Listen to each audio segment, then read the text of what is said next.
Hello mga kapatid, welcome to my channel. Isang mapagpalang araw sa inyong lahat, sa lahat ng sa mga nanonood. Isang mapagpalang araw sa iyo, pagpalain ka ng Diyos.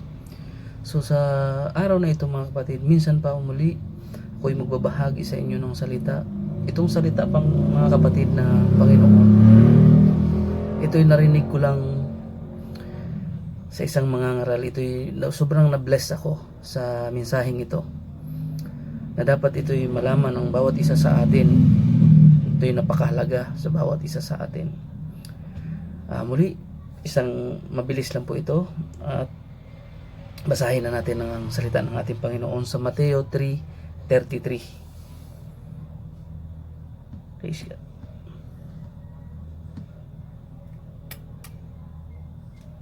Mateo 6:33. Sorry, mali. 6:33. Ang sabi rito, datapwat hanapin muna ninyo ang kanyang kaharian at ang kanyang katwiran, at ang lahat ng mga bagay na ito ay pawang idaragdag sa inyo.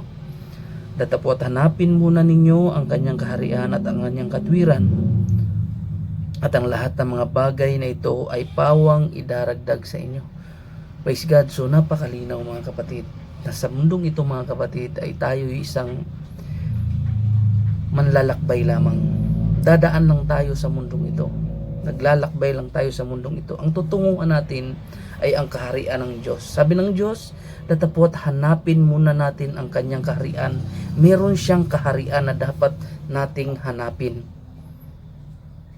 Na ang direksyon mo mga kapatid, mayroong dito mga kapatid na ituturo tayo sa direksyon. Ito yung tawag dito mga kapatid, parang kanyang palatuntunan para i-guide tayo kung para saan tayo tutungo, para ang tungo natin doon sa kanyang kaharian. Sabi rito, datapot hanapin muna natin yung kanyang kaharian.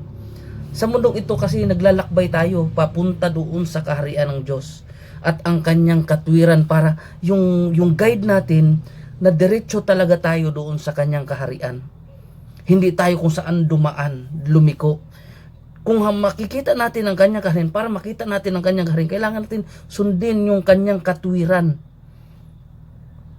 Katwiran yung guide natin. Ano bang katwiran ng Diyos? Ano bang ang sabi ng Diyos para tayo makapasok sa kaharian ng Diyos? Ang sabi niya mga kapatid sa John 3:5 mga kapatid, John 3:5.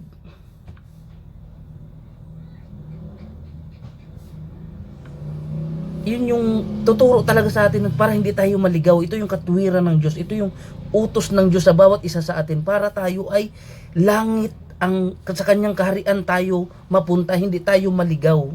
Ang sabi ng Diyos, John 3:5, ang sabi niya, katotohanan, sabi rito, sumagot si Jesus, katotohanan sinasabi ko sa inyo, maliban na ang tao'y panganak ng tubig at ng espiritu, ay hindi siya makakapasok sa kaharian ng Diyos.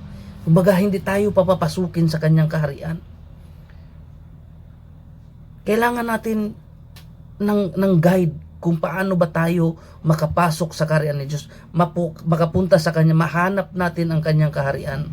Paano ba natin tayo makakapasok doon? Kailangan muna natin na ipanganak na muli. Ito yung bautismo sa tubig.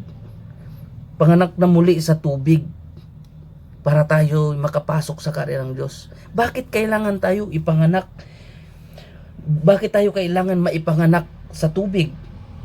Bakit kailangan? Basahin natin mga kapatid, Romans 3:23. Bakit ba kailangan? Romans 3:23. Mga kapatid, sige.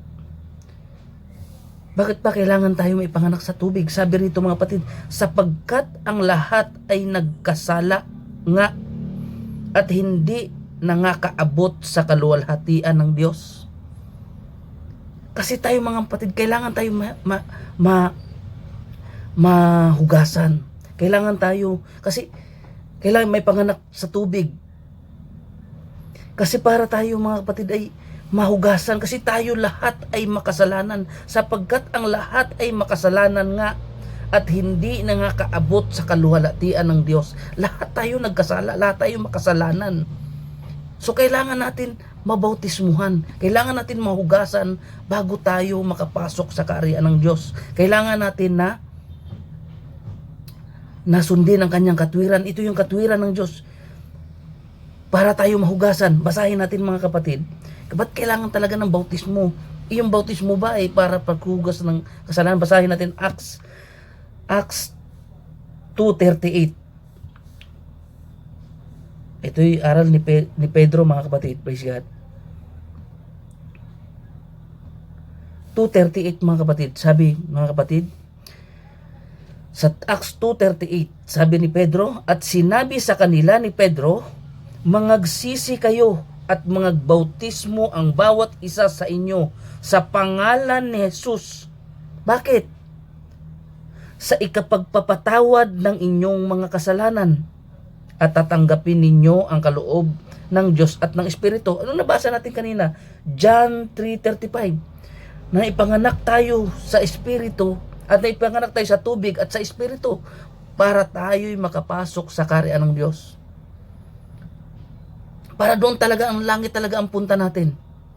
Alam niyo mga kapatid, ang buhay natin, maiksi lang ang buhay natin sa mundong ito. Lahat tayo mamamatay. Mamamatay tayong lahat. Walang exempted sa kamatayan.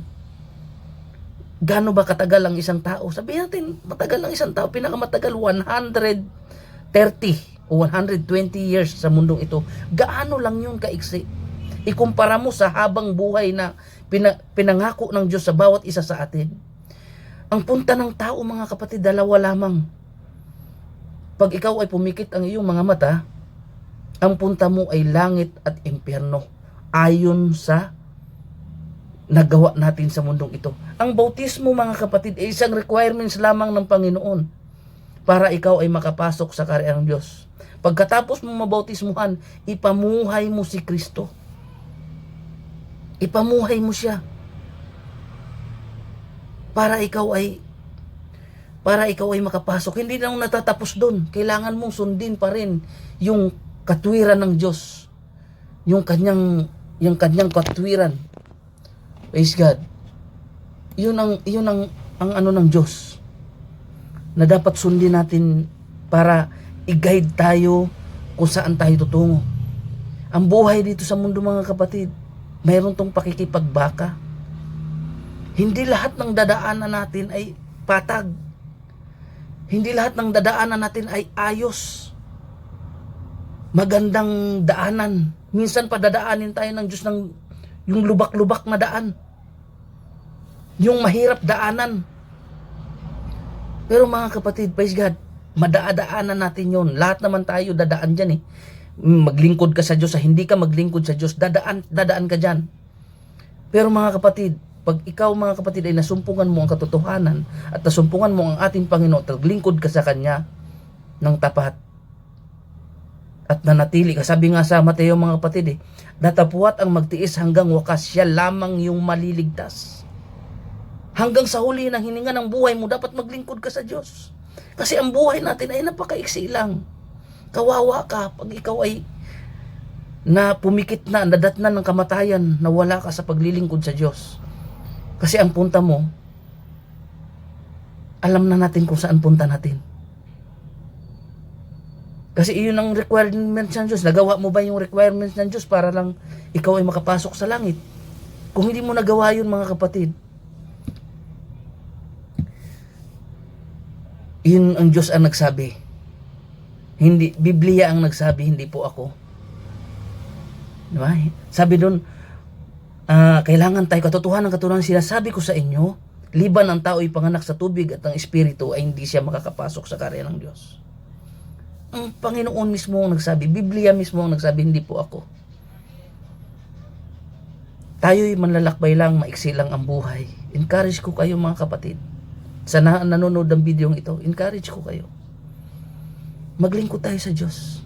Ang pangako ng Diyos na nabasa natin, na dapat unahin muna natin ang kanyang kaharian at ang kanyang katwiran lahat ng bagay ay idaragdag lang sa iyo. Lahat ng kailangan mo, hindi ka pagkukulangan ng Diyos. Hahayaan ba ng Diyos na ikaw ay magiging kawawa? Kung mababasa natin mga kapatid sa Psalms 37 verse 25, sabi ni Haring David, ako'y naging bata at ako'y tumanda. Wala akong nakitang lingkod ng Diyos o matuwid na kanyang pinabayaan. Ni ang kanyang lahi man ay manlimos. Yan ang pangako ng Diyos. Diyos mismo ang nangako mga kapatid na tayo'y pagpapalain. Sabi niya nga mga kapatid sa John 15:7, kayo'y manatili sa akin at ang salita ko'y manatili sa inyo. Hingin nyo anuman yung ibig at ipagkakaloob sa inyo. Ano man kailangan mo, ipagkakait pa ng Panginoon. Sabi nga doon sa Mateo mga kapatid, kung ang inyong ama na sa lupa ay gumagawa ng mabuti sa inyo, pag humingi ka ng tinapay, bibigyan ka ba niya ng ahas? O bato?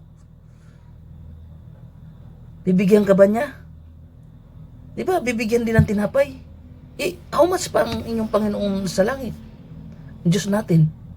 Anong kailangan mo? Ibibigay ng Panginoon. Tutulungan ka ba niya sa lahat ng mga problema natin, trials natin? Meron tayong tinitiwalaan ang Diyos. Tutulungan ka niya, hindi ka niya pababayaan, hindi ka niya iiwan. Laging nasa iyo ang Panginoon. Pangako niya yan. Isaiah 41 verse 10. Jeremiah 1:9. Pangako ng Diyos yan. Jeremiah. Joshua 1:9 pala, sorry.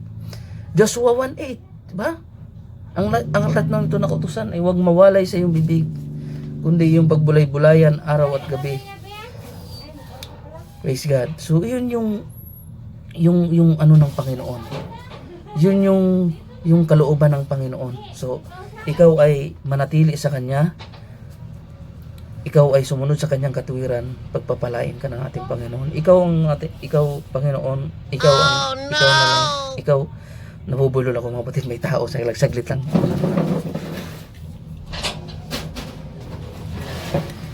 Praise God. So, encourage ko kayo mga kapatid na maglingkod sa ating Panginoon. Walang kalugihan mga kapatid. Manatili tayo sa ating Panginoon. Praise God. Maglingkod tayo sa Panginoon. Pag pumikit tayo mga kapatid, pag ito tayo namatay mga kapatid sa ating Panginoon, hindi kalugihan mga kapatid. Isang pakinabang ang mamatay kay Kristo. Praise God, sapagkat punta natin ang Kanya kaharian. Hindi impyerno dalawa lang punta ng tao mga kapatid, impyerno lang at langit. Habang nabubuhay ka, maglingkod ka sa Diyos. Kasi mga kapatid, pag patay ka na, wala ka ng pag-asa.